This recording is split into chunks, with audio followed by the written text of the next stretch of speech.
ഇന്ന് ഏറ്റവും അധികം ചിലരെയെങ്കിലും ഭയപ്പെടുത്തുന്നത് ഞാൻ ചെറുതായാലോ എന്നതിനേക്കാൾ അവനെങ്ങാനും വലുതായാലോ എന്നുള്ളതാണ്. സ്നാപയോഹന്നാൻ ഈശോയ്ക്ക് വഴിയൊരുക്കി കൊടുക്കുകയാണ്. പറയുന്ന വാക്ക് ഇതാണ്: അവൻ വളരുകയും ഞാൻ കുറയുകയും ചെയ്യണം. ചുറ്റുമുള്ള കുറച്ച് പേർക്ക് നമ്മൾ ഒരു വഴി ഒരുക്കി കൊടുക്കേണ്ടതുണ്ട്.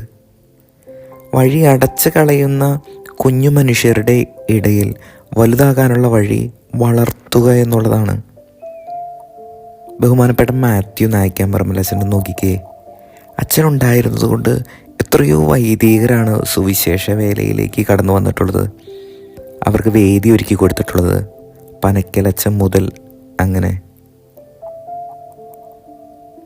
വഴിയൊരുക്കുന്നവരാകാം. ഒരു പക്ഷെ ഒരു വാക്കുകൊണ്ട് നമുക്ക് ഒരുപാട് പേരെ വളർത്താൻ പറ്റും.